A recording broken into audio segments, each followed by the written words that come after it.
E se eu te dissesse que a fórmula de batismo mais repetida no cristianismo moderno talvez não tenha sido pronunciada por Yeshua, e se o texto que você lê em Mateus 28:19 não for idêntico ao que circulava entre os primeiros discípulos do Machia? E se de aquilo que chamamos hoje de doutrina tiver surgido muito tempo depois, e não no monte onde Yeshua enviou seus seguidores? Pense comigo, se Yeshua era judeu, se seus discípulos eram judeus, e se todos viviam dentro da Torá, por que nenhum deles batizou alguém usando a fórmula Pai, Filho e Espírito Santo? Porque todos, sem exceção, batizavam apenas em nome de Yeshua.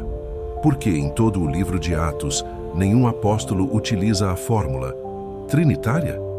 E mais, será que Yeshua ordenaria algo que ferisse o Shema, o coração absoluto do monoteísmo de Israel? Será que o Machia ensinaria uma doutrina que soaria estranha, confusa e impossível de aceitar para qualquer judeu observante? Ou será que existe algo muito mais profundo? Algo que a história, os manuscritos e o contexto hebraico podem revelar? Se a Tevilá sempre foi um ato de arrependimento, se Yohanan chamou Israel a Teshuvá, se Yeshua confirmou que não veio abolir a Torá, então como surgiu uma fórmula que nenhum profeta, nenhum discípulo e nenhum escritor da Torá jamais pronunciou? Essas perguntas são essenciais. E, para respondê-las, precisamos voltar ao ponto de origem, ao contexto hebraico que deu sentido à Tevilá, a mensagem dos profetas e a prática dos discípulos do primeiro século. Shalom! Sejam muito bem-vindos ao canal Temei a Deus e Dai-lhe Glória. No estudo de hoje nós vamos analisar o que é Tevilá na Torá e por que ela sempre esteve ligada à pureza e ao arrependimento. O ministério de Yohanan e a Teshuvá, como Yeshua confirmou a Torá em sua missão. A história textual de Mateus 28:19, incluindo manuscritos e citações antigas, e como, séculos depois, surgiram interpretações moldadas pela filosofia greco-romana e não pela fé hebraica. Prepare-se para um estudo profundo, direto e baseado na Torá. Vamos examinar o texto, o contexto e a história, para entender o que realmente foi ensinado por Yeshua e pelos primeiros discípulos israelitas. Ajude o nosso canal a crescer e levar as verdades das Escrituras Sagradas dentro do seu contexto original. Curta esse vídeo, se inscreva no canal e ative o sininho. Assim você não perderá os próximos estudos. Vamos ao primeiro bloco. Antes de entendermos o que aconteceu no primeiro século, antes de analisarmos as palavras de Yeshua e antes de entrarmos na história textual, nós precisamos retornar ao início. Precisamos voltar ao fundamento onde tudo começou, a Tevilá na Torá. Quando ouvimos hoje a palavra batismo, pensamos em um rito religioso comum no cristianismo. Mas na mentalidade hebraica, na cultura da Torá, a Tevilá nunca foi um rito inventado por uma religião nova. Ela era parte do estilo de vida, parte da identidade espiritual, parte do relacionamento de Israel com o Eterno. Na Torá, a Tevilá era um ato físico, mas carregado de um significado espiritual profundo. Ela marcava momentos específicos: purificação, retorno, separação, consagração e, principalmente, uma resposta moral diante do Eterno. Quando um israelita cometia impureza, física ou moral, ele precisava passar pela Tevilá, não como um simples banho, mas como um gesto de humildade e reconhecimento. Eu me afastei. Eu me corrompi. Eu preciso retornar. A água não salvava. A água não mudava o coração, mas ela expressava agir de forma visível aquilo que deveria estar acontecendo por dentro. A Teshuvá, o retorno à Torá. Por isso, toda Tevilá verdadeira na Torá era acompanhada de uma mudança moral. O problema nunca foi a água. O problema era o coração. E o coração, quando endurecido, trazia consequências. A Torá mostra repetidas vezes que quando Israel se afastava, quando abandonava os mandamentos, vinham doenças, pestes, derrotas, desastres, não apenas como punição, mas como consequência natural de uma vida desconectada da vontade do Eterno. E quando o povo despertava, quando percebia o seu desvio, quando havia arrependimento verdadeiro, eles passavam pela Tevilá. Não como um rito vazio, mas como um retorno ao caminho de vida. É exatamente por isso que o ministério de Yohanan fez tanto impacto. Ele não estava criando algo novo. Ele estava restaurando, chamando Israel de volta ao padrão da Torá. Ele pregava Techuvá porque Israel estava afastado moralmente. E a Tevilá que ele realizava era o que a Torá ensinava desde sempre. Um ato visível do retorno ao eterno. E aqui está o ponto-chave. Quando Yeshua aparece, ele não condena a Tevilá de Yohanan. Ele não diz que aquilo era ultrapassado. Ele não trata como tradição humana. Yeshua confirma. Yeshua se submete. Yeshua valida. Isso significa que, antes de analisarmos qualquer frase tardia, qualquer formulação doutrinária, qualquer debate posterior, nós precisamos entender. A base de Yeshua é a Torá. A base dos discípulos é a Torá, que a Tevilá desde sempre está ligada a Techuvá. Se esse é o fundamento, então surge uma pergunta inevitável. Como uma prática tão simples, tão hebraica, tão coerente com a Torá, acabou associada a uma fórmula que nenhum israelita jamais pronunciou? Como algo tão puro, tão moral, tão ligado ao arrependimento, acabou se transformando em um debate teológico que nem existia no primeiro século. Para entender isso, nós precisamos olhar para o ministério de Yohanan, para a mensagem da Techuvá e para a forma como Yeshua confirmou esse chamado, e é exatamente isso que veremos no próximo bloco. Agora que entendemos o que era a Tevilá na Torá e como Yohanan restaurou o chamado a Techuvá, chegamos ao ponto central deste estudo: a ordem de Yeshua após a ressurreição. Quando você abre Mateus 28:19, na maioria das traduções modernas, lê uma ordem muito conhecida, batizando-os em nome do Pai, do Filho e do Espírito Santo. Mas aqui entra uma pergunta fundamental. Essa é realmente a frase original pronunciada por Yeshua? Ou será que estamos diante de algo que foi moldado, adaptado ou interpretado séculos depois, à luz de debates que os discípulos jamais tiveram? Para entender isso, precisamos lembrar de um detalhe simples, mas crucial. Yeshua era judeu. Falava como judeu. Pensava como judeu. Ensinava como judeu. Sua base era a Torá.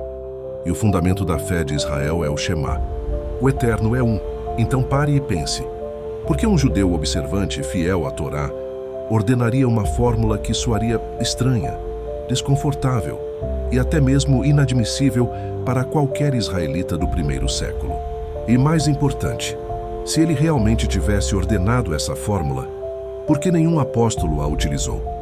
No livro de Atos, em todos os registros da imersão realizada pelos discípulos, o padrão é sempre o mesmo: Tevilá em nome de Yeshua.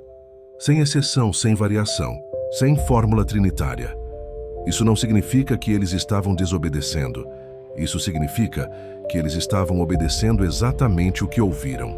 E aqui entra um ponto histórico muito importante.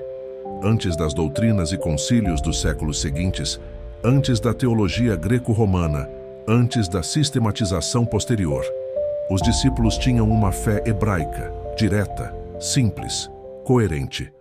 Eles entendiam que Yeshua é o Mashiach e que o nome do Mashiach carregava a autoridade dada pelo próprio Eterno. Por isso eles imergiam em seu nome. Agora observe algo curioso. Nenhum manuscrito anterior ao século IV traz a fórmula completa como aparece nas versões atuais. Eusébio, um dos maiores historiadores da Igreja Antiga, citou esse texto mais de 15 vezes, e todas as vezes usou a forma curta: fazei discípulos em meu nome. Sem fórmula, sem adições, sem construção tardia.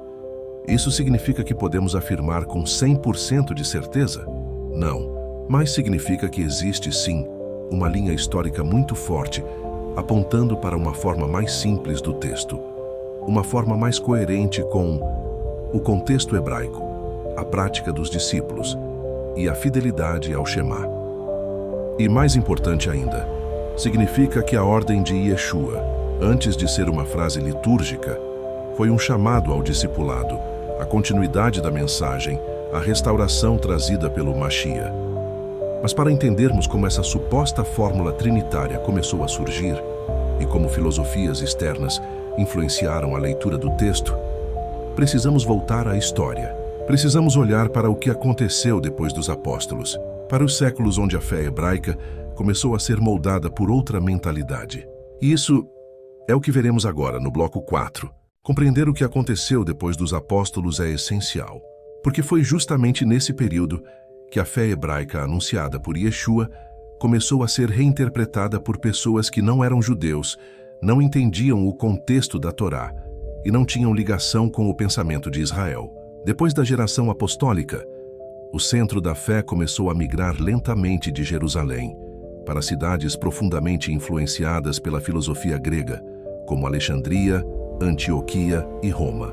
E nesses lugares, o pensamento hebraico, simples, direto, centrado no eterno e no Shema, colidiu com uma mentalidade completamente diferente, a mentalidade platônica, estoica e metafísica do mundo greco-romano. Era inevitável que surgisse tensão, porque enquanto o pensamento hebraico afirmava "o eterno é", os filósofos buscavam formas mais complexas de explicar a divindade, usando termos, ideias e categorias que os discípulos de Yeshua jamais usaram.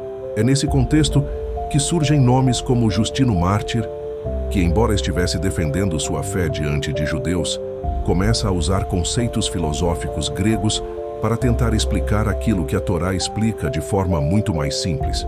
Ele tenta dialogar com Trifão, um judeu, mas sua argumentação é baseada no pensamento helenizado, não no pensamento hebraico. Depois vêm escritores como Tertuliano, homens cultos treinados em retórica, filosofia e direito romano. Eles não falavam a língua dos apóstolos, eles não tinham a cultura dos apóstolos e, principalmente, eles não tinham a compreensão hebraica das Escrituras. Foi exatamente nesse ambiente, onde a fé começou a ser moldada por categorias gregas, que surgiu uma nova forma de explicar a divindade, uma forma que nenhum profeta jamais ensinou, que nenhum discípulo jamais repetiu e que Yeshua jamais pronunciou. É importante entender, esses homens não eram malignos, mas estavam tentando adaptar a fé israelita a um público profundamente influenciado pela filosofia. E nessa tentativa, acabaram criando camadas de interpretação que não existiam. No século I, e aqui surge a pergunta central: se a fórmula trinitária fosse realmente original, por que ela não aparece na prática dos discípulos? Por que, ao invés dela, encontramos sempre a Tevilá em nome de Yeshua? A resposta é simples: porque a fé dos discípulos era hebraica, a mentalidade era hebraica, o ensino era hebraico, que a autoridade dada ao Mashiach não precisava de 3 títulos gregos, mas do nome daquele a quem o Eterno exaltou. Foi somente nos séculos posteriores, quando o cristianismo já estava distanciado da sua raiz israelita, que as fórmulas litúrgicas se consolidaram, não como uma expressão da Torá, mas como fruto de debates filosóficos que nenhum israelita do primeiro século teria reconhecido. E para entender como esses processos culminaram, na forma como lemos Mateus 28 hoje, precisamos analisar agora a história textual. Precisamos ver como o versículo circulava nos primeiros séculos, quem o citava, como o citava, e o que isso revela. E esse será o foco do bloco 5. Agora entramos em uma das partes mais sensíveis e importantes deste estudo, a história textual de Mateus 28, 19. Mas antes, se esse estudo está abrindo o seu entendimento, escreva aqui nos comentários: eu quero continuar entendendo as Escrituras em seu contexto original.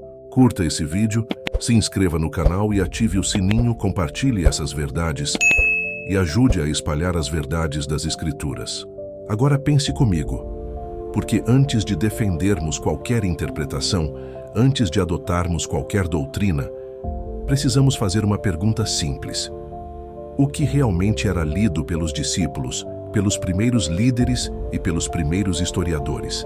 O que muitos não sabem é que, diferente de outros textos do Evangelho de Mateus, o versículo 28, 19, não aparece citado integralmente nos primeiros escritos cristãos do segundo e terceiro século, e isso por si só já acende uma luz amarela. O primeiro nome que precisamos observar é Eusébio de Cesareia, um dos maiores historiadores da antiguidade cristã. Ele viveu entre o terceiro e o quarto século e teve acesso a manuscritos muito mais antigos do que aqueles que temos hoje. E aqui está o ponto central. Eusébio cita Mateus 28, 19 mais de 15 vezes, e nunca usa a forma longa da fórmula trinitária. Ele repete sempre a versão curta: fazei discípulos em meu nome. Sem títulos, sem fórmula. Sem a frase Pai, Filho e Espírito Santo. Isso não é uma dedução. Isso não é opinião teológica. Isso é um dado histórico registrado, documentado, repetido ao longo das suas obras. Se a fórmula fosse tão antiga quanto afirmam, se ela estivesse presente nos manuscritos que Eusébio consultava, por que ele nunca a cita? Por que ele sempre usa a versão curta? Alguns estudiosos argumentam: ele estava apenas citando de memória. Mas isso não faz sentido, porque nenhum autor da época citava 15 vezes um texto errado de memória.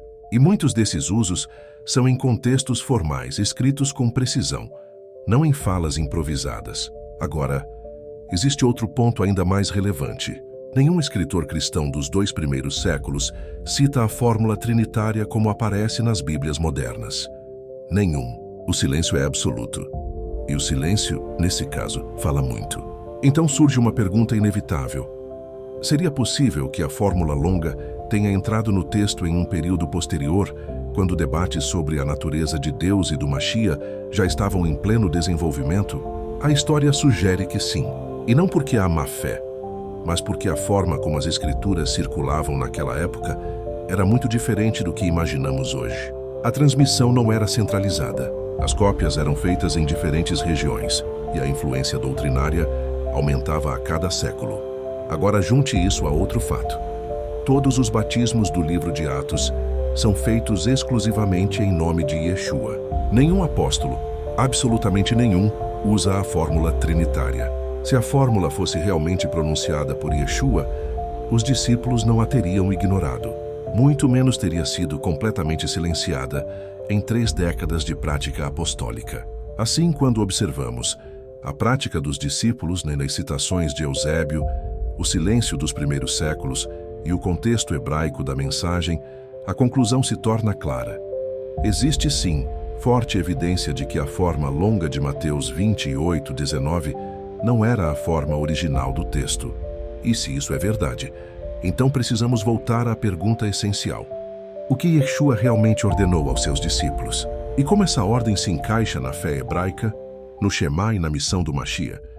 É isso que vamos explorar agora, no próximo bloco. Agora entramos em uma parte decisiva do estudo. O motivo real pelo qual todos os discípulos do primeiro século batizavam apenas em nome de Yeshua, sem exceção. Se a fórmula Pai, Filho e Espírito Santo fosse um mandamento literal de Yeshua, os discípulos teriam obedecido imediatamente. Mas o registro histórico e textual mostra exatamente o contrário. Vamos aos fatos. Primeiro, o nome representa a autoridade no contexto hebraico. Na mentalidade israelita do primeiro século, dizer em nome de alguém significava agir sob autoridade delegada. Ou seja, batizar em nome de Yeshua significava reconhecer que ele é o Machia enviado, que sua autoridade procede do Eterno e que ele é o representante final da vontade do Pai. Não era uma fórmula verbal, era uma declaração de submissão ao reinado do Machia. Segundo, Yeshua é o representante pleno da vontade do Pai. Dentro da Torá e dos profetas, o Eterno sempre delegou sua vontade a um mensageiro específico. Moshe foi enviado, os profetas foram enviados, e no ápice o Machia é enviado como ungido. Por isso, agir em nome de Yeshua é reconhecer que a autoridade do Pai está sobre ele e que a ação é feita em harmonia com o Espírito do Eterno. Não havia necessidade de criar uma frase trinitária, porque a unidade do Eterno já estava totalmente preservada no Shema. Terceiro, o livro de Atos registra isso diversas vezes. Cada batismo registrado nas Escrituras Apostólicas segue o mesmo padrão. Atos 2:38, Atos 8:12 e 16, Atos 10:48 e Atos 19:5. Todos dizem, foram imersos em nome de Yeshua. Nenhuma exceção, nenhuma fórmula diferente, nenhuma repetição trinitária. Se houvesse uma instrução formal e litúrgica de Yeshua para usar Pai, Filho e Espírito Santo, os discípulos teriam obedecido. Mas eles fizeram exatamente o contrário, o que nos leva à pergunta crucial que será abordada no próximo bloco. De onde veio então a fórmula trinitária? Quarto, atuar em nome do Filho é atuar em harmonia com o Pai. Para os discípulos, obedecer ao Filho é obedecer ao Pai que o enviou. Por isso, batizar em nome de Yeshua não fere o Shema. Pelo contrário, confirma o monoteísmo hebraico, pois reconhece que o Pai age por meio do seu ungido. Agora chegamos ao ponto que muitos evitam discutir. Se os discípulos não usaram a fórmula, quem criou? Quando surgiu e por quê? Este bloco explica o desenvolvimento histórico da frase Pai, Filho e Espírito Santo e mostra por que ela não faz parte da prática original dos discípulos de Yeshua. O que temos hoje em Mateus 28:19 nas Bíblias modernas é batizando-os em nome do Pai, do Filho e do Espírito Santo. Mas fontes muito antigas preservam uma versão diferente. Eusébio de Cesareia, um dos historiadores mais antigos da fé, citou Mateus 28:19 mais de uma dezena de vezes. E em todas essas citações, ele não usa a fórmula trinitária. Ele cita assim: Ide e fazei discípulos de todas as nações em meu nome. Sem a tríndade, sem fórmula litúrgica, exatamente como os discípulos praticavam. Isso levanta a pergunta: será que a frase trinitária foi inserida posteriormente nos manuscritos? Nos séculos III e IV, a fé israelita do primeiro século começou a se transformar dentro do mundo greco-romano. Nesse período, o pensamento hebraico foi substituído por debates filosóficos. Surgiram concílios que discutiam a natureza do Filho. Buscou-se conciliar conceitos de hipóstases gregas com textos hebraicos, e a liturgia cristã começou a se formalizar. E é justamente nesse ambiente, não no contexto judaico do primeiro século, que começa a aparecer a fórmula trinitária como liturgia oficial. Ou seja, a fórmula não nasceu no Monte da Galileia, mas na teologia greco-romana. A Didaquê, um manual de instruções para comunidades gentílicas do século II, menciona a frase em nome do Pai, do Filho e do Espírito Santo. Mas perceba, não é apresentada como palavra direta de Yeshua. É uma instrução litúrgica para comunidades que já estavam se distanciando do judaísmo e é posterior à prática apostólica registrada em Atos. Ou seja, ensina um costume que não aparece na Torá, nem nos profetas, nem nos apóstolos. Quando o Império Romano adota o cristianismo, a liturgia precisa de padronização. E é nesse período, concílios, debates, unificações, que a frase Pai, Filho e Espírito Santo se torna obrigatória no rito batismal, não por mandamento de Yeshua, mas por decreto eclesiástico. A fórmula trinitária não aparece na prática original dos discípulos. Ela surge gradualmente, não aparece em Atos, não é usada pelos apóstolos. É citada de outra forma por Eusébio, ganha forma litúrgica na Didaquê e é institucionalizada séculos depois. Ou seja, não nasceu na boca de Yeshua, nasceu na teologia greco-romana. Agora entramos no ponto central. Se a fórmula trinitária não faz parte da prática apostólica, então o que Yeshua realmente ordenou? Este bloco revela o sentido hebraico por trás da expressão em meu nome e mostra por que a ordem de Yeshua não dependia de uma frase litúrgica, mas sim de autoridade e continuidade da missão da Torá. No hebraico bíblico, nome significa autoridade, missão e representatividade. Quando um judeu do primeiro século ouvia a expressão em meu nome, ele não pensava em pronunciar uma fórmula, pensava em agir sob autoridade, como um emissário que representa seu mestre. No hebraico, Shem, nome, significa autoridade, caráter, missão e representação plena de quem envia. Ou seja, batizar em nome de Yeshua é igual a batizar sob a autoridade do Mashiach. Nada a ver com repetir palavras. Tudo a ver com transmitir a missão do reino. O uso de em nome em todas as escrituras é funcional, não litúrgico. Profetas falavam em nome do Eterno. Não era fórmula, era autoridade. Sacerdotes abençoavam em nome. Não era frase ritual, era função. Assim também os discípulos, quando batizavam em nome de Yeshua, não estavam repetindo sílabas. Estavam mergulhando pessoas na autoridade do Mashiach, no caminho que ele ensinou, na techuvá que ele reforçou e na missão de restaurar Israel. Yeshua jamais criaria uma liturgia que violasse o Shema. O Eterno é um. O monoteísmo absoluto de Israel e a prática viva de Tevilá já existente. Por isso, A ordem dele só pode ser entendida dentro da cultura que ele viveu. Façam discípulos imergindo-os na minha autoridade, no caminho que ensinei, na Techuvá, no reino. Nada além disso, nada místico, nada filosófico, nada greco-romano. A prática apostólica confirma a leitura correta. Se os discípulos tivessem entendido Mateus 28:19 da forma trinitária, eles teriam batizado usando a fórmula. Mas o que vemos é Tevilá em nome de Yeshua, em Atos 2, Atos 8, Atos 10, Atos 19. Sem exceção, sem variação, sem fórmula. Isso prova que a leitura hebraica do texto é a correta. A leitura trinitária é tardia. O ponto central não era a frase, era a submissão ao Mashiach. Tevilá é arrependimento, Techuvá. Entrada no pacto renovado, transformação e submissão à autoridade de Yeshua. A frase não tinha poder.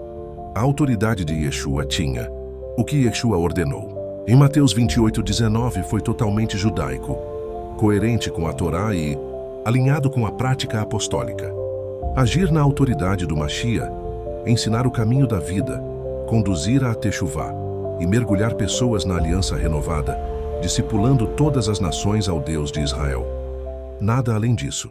No pensamento hebraico do primeiro século, ser mergulhado em nome de alguém significava entrar sob sua autoridade, aceitar sua liderança e se comprometer com seu caminho de vida. O discípulo entregava publicamente sua vida ao Mashiach. A Tevilá não era apenas um rito, era uma declaração de fidelidade. Yeshua não chamou pessoas para uma religião nova, mas para o reino de Deus, que exige obediência, transformação e arrependimento contínuo. Por isso, quando alguém passava pela Tevilá em nome de Yeshua, estava declarando: eu aceito o Mashiach como meu mestre e assumo o compromisso de segui-lo. Essa era a verdadeira marca do discípulo. Todos os discípulos de Yeshua compreendiam a Tevilá da mesma forma. Era um pacto público de lealdade ao Mashiach. Por isso a expressão em nome de Yeshua é repetida tão frequentemente. Ela se tornou o marco da nova identidade do discípulo. Com o passar dos séculos, o cristianismo rompeu com o contexto hebraico, adotou categorias filosóficas gregas e institucionalizou o batismo. Onde havia submissão ao Mashiach, passou a haver ênfase na repetição de palavras, sem compreensão da autoridade. A fórmula substituiu o compromisso, a liturgia substituiu a fidelidade, e assim a essência se perdeu. Por que isso importa hoje? Porque entender o que os discípulos faziam não é apenas vencer debates teológicos, é resgatar a prática original, a mesma vivida pelos primeiros seguidores do Mashiach. A Tevilá em nome de Yeshua não é apenas correta historicamente. Ela é coerente com a Torá, com o Shema, com o ministério de Yohanan, com o ensino do próprio Yeshua e com toda a prática apostólica. Por isso ela era, e continua sendo, a marca do discípulo verdadeiro. Depois de tudo o que vimos, depois de examinarmos a Torá, os profetas, o contexto hebraico, o ministério de Yohanan, a missão de Yeshua e a prática dos discípulos, fica claro que a verdade não está na tradição posterior, nem nos sistemas filosóficos, nem nas doutrinas criadas séculos depois. A verdade está no que foi vivido pelos primeiros seguidores do Mashiach. A Tevilá nunca foi uma fórmula mágica. Ela sempre foi pureza, arrependimento, retorno à Torá, entrega total ao Eterno e submissão ao Mashiach enviado por ele. Por isso, Yohanan chamava Israel a Techuvá. E por isso, Yeshua chamou seus discípulos a continuarem o mesmo caminho. Os discípulos não repetiam fórmulas, eles proclamavam um nome, o nome que o Pai deu autoridade, o nome do seu enviado, o nome do Mashiach de Israel. Yeshua, por isso, todos, absolutamente todos, imersos na fé messiânica, eram mergulhados em nome de Yeshua. Não era slogan, era identidade espiritual. A fórmula trinitária não nasceu na fé hebraica. Ela não aparece na Torá, nos profetas, nos escritos, na boca de Yeshua nem nos discípulos. A fé original não surgiu nas praças de Roma, mas nas águas do Jordão, na voz de Yohanan, no ensino de Yeshua e na fidelidade dos discípulos judeus do primeiro século. Agora, a pergunta final é para mim e para você.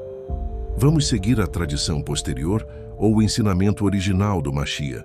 Vamos repetir fórmulas gregas ou viver a fé hebraica que Yeshua praticou? O chamado é claro: retornar ao início, retornar às Escrituras, retornar ao caminho do Mashiach. Se este estudo abriu seus olhos, se trouxe clareza, se despertou perguntas profundas, curta esse vídeo, deixe seu comentário e compartilhe. Aqui no canal Temei a Deus e Dai-lhe Glória, nosso compromisso é resgatar o contexto hebraico, honrar a Torá e exaltar o Mashia e Yeshua, não pela tradição dos homens, mas pela verdade das Escrituras. Que o Eterno te abençoe e te guarde. Que o Eterno faça resplandecer o rosto dele sobre ti e tenha misericórdia de ti. Que o Eterno sobre ti levante o seu rosto e ponha em ti a paz. Até o próximo estudo. Shalom, shalom.